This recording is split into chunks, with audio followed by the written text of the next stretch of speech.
I used to think I was the easiest person to live with. Patient, reasonable, understanding. I genuinely believed that if our marriage was struggling, the problem was Marcus. It had to be Marcus, because I was doing everything right. Or so I told myself. I was the one who remembered birthdays. I was the one who organized the home. I was the one who kept track of the bills, the school runs, the appointments, the grocery list. I carried the mental load of our entire household, and I wore that exhaustion like a badge of honor while quietly resenting my husband for not carrying it with me. In my mind, I was the hero of our marriage story. Marcus was the villain. Case closed. But here is the truth I was not ready to face for a very long time. I was not the hero. I was not even a supporting character. I was the problem. Completely, uncomfortably, undeniably, me. It started long before I married Marcus. I grew up watching my mother do everything in our home while my father did very little. She never complained loudly, but her silence had a particular kind of weight to it, a heaviness that said, "I am tired and nobody is helping me." I absorbed that template without realizing it. I walked into my marriage already prepared to be the one who carried everything, already prepared to be disappointed, already prepared to be resentful. So when Marcus did not fold the laundry the way I liked, I was annoyed. When he loaded the dishwasher incorrectly, I was annoyed. When he tried to help and did it differently from how I would have done it, I redid it while he was watching and acted surprised when he stopped offering to help. I had created a standard that only I could meet and then complained that I was doing everything alone. I see now how impossible that was for him. The irritation was constant. He breathed too loudly when he was relaxed. He told stories that went on too long. He would ask me what I wanted for dinner, and I would say, anything, and then be silently furious when he chose something I was not in the mood for.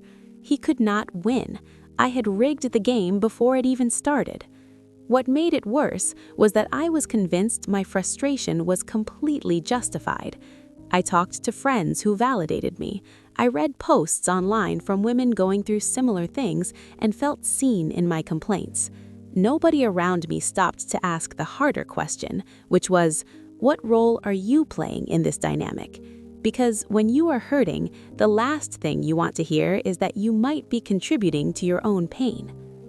The turning point came from the most unexpected place. My daughter, who was 7 at the time, said something that cracked me open. She was playing house with her dolls, and I overheard her make the mother doll sigh loudly and say, "Nobody ever does anything right." Then she made the father doll sit quietly in the corner, looking small. I stood in that doorway for a long time. My child had watched me closely enough to recreate my energy in her play. She had seen the sighs, the redoing of tasks, the silent disappointment. She had absorbed my mother's template the same way I had absorbed my own mother's. And if I did not stop, she would carry it into her own marriage one day. I went to therapy alone, not couples therapy, individual therapy, because something in me understood that this was my work to do first. What I uncovered in those sessions was uncomfortable and necessary. I had unresolved childhood wounds around not feeling supported. I had a deep need for control that I had never examined. I used busyness and productivity as a way to feel valuable, and I had been punishing Marcus for wounds that existed long before he ever entered my life. My therapist asked me once, if Marcus did everything perfectly, would you be happy? I thought about it for a long time, and honestly, the answer was no, because the emptiness I was feeling was not about laundry or dishwashers or dinner choices. It was about something inside me that no husband could fix. That realization changed everything. I went home and apologized to Marcus, not for arguing with him, but for making him feel like he could never be enough, for moving the goalposts constantly, for sighing at his efforts and making him feel incompetent in his own home. He looked at me for a long time before he spoke. Then he said he had spent 5 years wondering what he was doing wrong and nearly convinced himself that he was simply a bad husband. He was never a bad husband. He was a good man married to a woman who had not yet done her own healing. We rebuilt slowly and honestly. I stopped redoing his tasks. I started saying what I actually needed instead of waiting to be disappointed.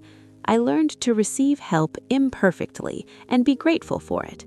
And the man who once annoyed me simply by existing became the man I look at with genuine softness and gratitude.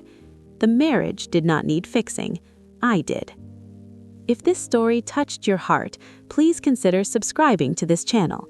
Every subscriber helps me share more meaningful stories like this. Thank you so much for being here.